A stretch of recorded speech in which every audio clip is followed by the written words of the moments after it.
फजर से कहना कि उस तहमीना का गुरूर खाक में मिला दे, उस शेर जमान का किस्सा खत्म कर दे। ड्रामा शेर की आने वाली एपिसोड्स बेहद धमाकेदार होने वाली है।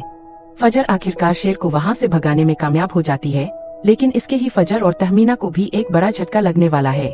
अब सवाल उठता है कि क्या राजदान, जिसे अब तक उनका वफादार नौकर समझा जा रहा था, धोखा देकर बदरमान से जा मिलेगा, या फिर यह भी फजर और तहमीना की कोई नई चाल है।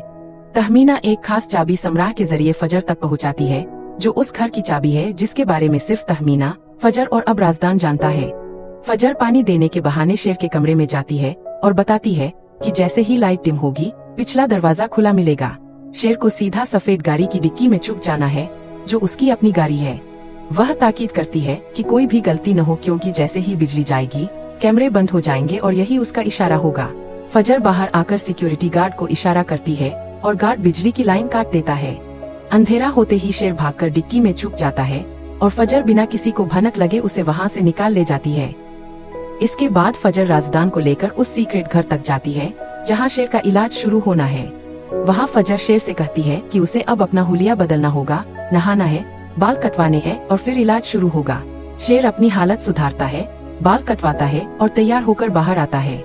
फजर उसे देखकर खुश होती है, लेकिन तभी अचानक शेर की तबीयत बिगड़ती है और फजर उसे ड्रिप लगा देती है। दर्द में तड़पते हुए शेर फजर का हाथ पकड़कर कहता है कि उसकी जिंदगी अब फजर के नाम है। फजर जवाब देती है कि उसने उसकी जान बचाई थी और यह सब उसी का कर्ज है जो वो चुका रही है।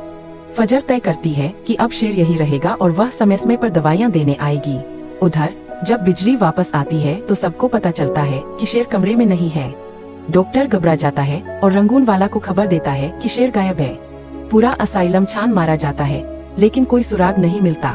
रंगून वाला बदरमान के पास जाकर बताता है कि शेर भाग गया है, जिससे बदरमान भड़क जाता है। वह कहता है कि यह तभी मुमकिन है अगर कोई अंदर का आदमी मिला हुआ हो।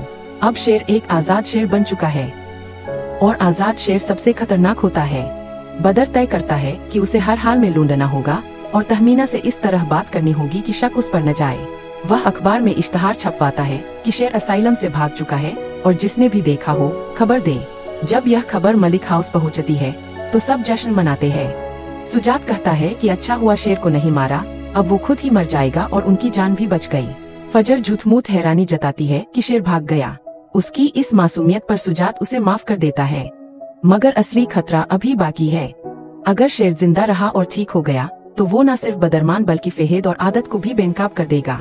हो सकता है राजदान धोखा देकर बदर को शेर की लोकेशन बता दे, लेकिन इसके पीछे भी तहमीना की कोई चाल हो सकती है ताकि बदर गुमराह हो जाए और शेर को ढूंढ न पाए।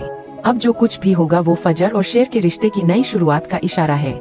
शेर के ठीक होते ही वह घर लौटेगा, अपने दुश्मनों को सजा देगा और शायद फजर का रिश्ता मांगने भी खुद आए। मगर सवाल यह है, क्या सुजात शाहताज की बातों में आकर इस रिश्ते को मना कर देगा? आपका क्या ख्याल है? क्या शेर की वापसी बदले की शुरुआत होगी या एक नए रिश्ते की नींव? कमेंट करके बताएं और ऐसे और वीडियो के लिए हमारे चैनल को सब्सक्राइब करना ना भूलें।